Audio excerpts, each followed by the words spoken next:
ಈ ಕಾರ್ಯಕ್ರಮದ ಪ್ರಾಯೋಜಕರು NSHR ಸೊಲ್ಯೂಷನ್ಸ್.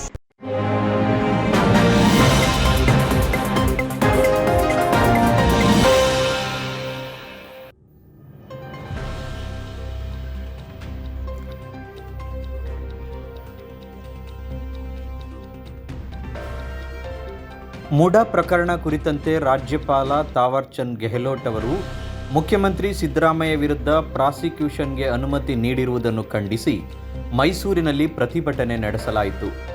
ಮೈಸೂರಿನ ಕೃಷ್ಣರಾಜ ಬುಲೇವಾರ್ಡ್ ರಸ್ತೆಯಲ್ಲಿರುವ ನ್ಯಾಯಾಲಯದ ಮುಂಭಾಗ ಕಾಂಗ್ರೆಸ್ ಕಾರ್ಯಕರ್ತರು, ಮುಖಂಡರು ರಾಜ್ಯಪಾಲರ ವಿರುದ್ಧ ಘೋಷಣೆ ಕೂಗಿ ಪ್ರತಿಭಟಿಸಿದರು.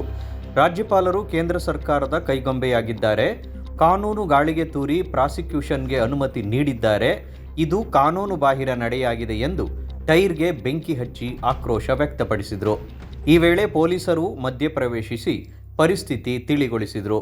ಹಿಂದುಳಿದ ವರ್ಗಗಳ ಜಾಗೃತ ವೇದಿಕೆ ರಾಜ್ಯಾಧ್ಯಕ್ಷ ಕೆ. ಶಿವರಾಮ್ ನೇತೃತ್ವದಲ್ಲಿ ನಡೆದ ಪ್ರತಿಭಟನೆಯಲ್ಲಿ ಕಾಂಗ್ರೆಸ್ನ ಮುಖಂಡರು, ಕಾರ್ಯಕರ್ತರು ಭಾಗಿಯಾಗಿದ್ದರು.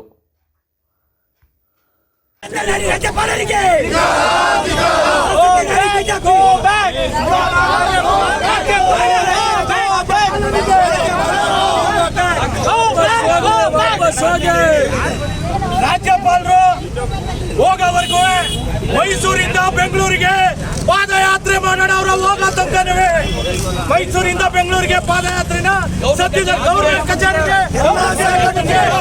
ಕಚೇರಿಗೆ ಮುಖ್ಯ ನಾವು ನಾಳೆ ಸಭೆ ಮಾಡ್ತೀವಿ ಮೈಸೂರಿನಲ್ಲಿ 11 ಗಂಟೆ ಸಭೆ ಮಾಡಿ ರಾಜ್ಯಪಾಲರು ಮುತ್ತಿಗೆ ಹಾಕಿ ಏನ್ ಬಾಂಗ್ಲಾದೇಶದಲ್ಲಿ ಹಸೀನವರು ಮಾಡಬೇಕಾಗ್ತದೆ. ರಾಜ್ಯಪಾಲರನ್ನ ಕೂಡಲೇ ವಾಪಸ್ ಕಳಿಸ್ಕೋಬೇಕು ಕೇಂದ್ರ ಸರ್ಕಾರ, ಇಲ್ಲ ಅದಕ್ಕೆ ತಕ್ಕ ಪರಿಣಾಮವನ್ನ BJP governor ಎದುರಿಸಬೇಕಾಗ್ತದೆ.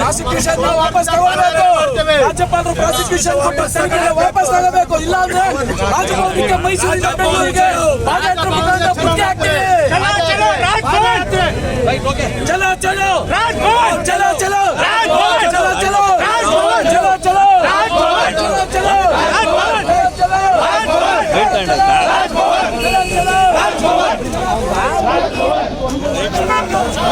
Pramoda live panchayat